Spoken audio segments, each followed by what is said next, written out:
After a long time ಆಗ್ಬೇಕಾ ಒಂದು Bahubali ರೇಂಜನ್ನು setup ಮಾಡುವಂಥ ಒಂದು ಮೂವಿದ ಒಂದು ಅಫಿಷಿಯಲ್ ಟೀಸರನ್ನು ರಿಲೀಸ್ ಮಾಡಿದರು, ಅಂದರೆ ಇಪಿಕ್ ಟೀಸರ.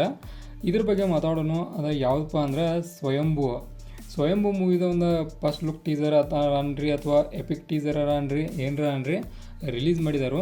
ಇದ್ರ ಬಗ್ಗೆ ಮಾತಾಡೋದಾದ್ರೆ ನಿಖಿಲ್ ಸಿದ್ಧಾರ್ಥ ಈ ಒಂದು ಮೂವಿ ಒಳಗೆ ಮೇನ್ ರೋಲ್ ಹೋಗಿರ್ತಾರೋ.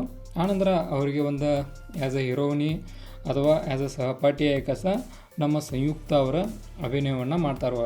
ಇನ್ನು ಸ್ಟೋರಿ ಲೈನನ್ನು ನೋಡೋದಾದ್ರೆ ನನಗೆ ಯಾಕೋ ಇದನ್ನು ನೋಡ್ಬಿಡ್ಕ ಬಾಹುಬಲಿನೇ ನೆನಪಾತು.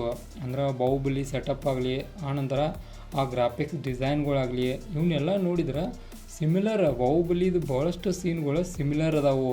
ಆನಂತರ ನಮ್ಮ ದೇವಸೇನಾನ ಅಣ್ಣ ಅಂತ ಕರೆಸ್ಕೊಳ್ಳೋರು ಕೂಡ ಈ ಒಂದು ಮೂವಿ ಹೋಗಿರ್ತಾರೋ, ಅದನ್ನು ಕೂಡ ನೋಡ್ತವೆ.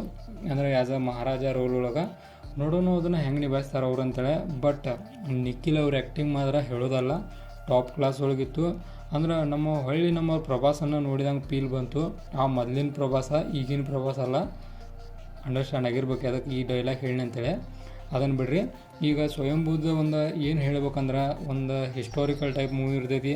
ಆನಂತರ ಗ್ರಾಫಿಕ್ಸ್ ಆಗಲಿ VFX ಆಗಲಿ ಎಲ್ಲ ಬೆಂಕಿತ್ತು. ಅಂದ್ರೆ ಏನು ಕೊಡಬೇಕಾಗಿತ್ತಲ್ಲ ಆಡಿಯನ್ಸ್ಗೆ ಅದನ್ನು ಡೆಫಿನೆಟಾಗಿ ಸೆಟ್ ಮಾಡತ್ತಾರೇನೋ ಅನ್ನುವಂಥ ಫೀಲ್ ಕೂಡ ಬಂತು ಈ ಎಪಿಕ್ ಟೀಸರ್ ನೋಡಿಬೇಕಾ. ಇನ್ನು ಕನ್ನಡ, ಹಿಂದಿ, ಆನಂತರ ತೆಲುಗು, ತಮಿಳ, ಮಲಯಾಳಮ ಈ ರೀತಿ ಬೇರೆ ಬೇರೆ ಭಾಷೆ ಒಳಗೆ ಇದನ್ನು ರಿಲೀಸ್ ಮಾಡಿದಾರು. ಅಂದ್ರೆ ಆಲ್ ಲ್ಯಾಂಗ್ವೇಜ್ ಒಳಗೆ ಆ್ಯಸ್ ಅ ಕಂಫರ್ಟಾಗಿ ನೋಡುವಂಥ ಇದಕ್ಕೈತಿ. ಆನಂತರ ಎಲ್ಲ ಲ್ಯಾಂಗ್ವೇಜನ್ನು ನೋಡಿದ್ರು ಕೂಡ ಎಲ್ಲ ಪರ್ಫೆಕ್ಟಾಗಿ ಮಾಡಿದಾರು. ಅಂದರೆ ಡಬ್ಬ ಚಲೋ ಇತ್ತು ಒಟ್ಟು ನನಗನ್ಸಿದ ಪ್ರಕಾರ. ಇನ್ನು ಓವರಾಲಾಗಿ ಈ ಒಂದು ಟೀಸರ್ ನೋಡಿ ಇದಕ್ಕೆ ನನ್ನ ಕಡೆ ಅಂದ್ರೆ 5 ಸ್ಟಾರ್ಗೆ 4 ಸ್ಟಾರ್ನ ಕೊಡ್ತಾನು. ಕಾರಣ ಚಲೋ ಇತ್ತು, ಬೆಟರ್ ಇತ್ತು.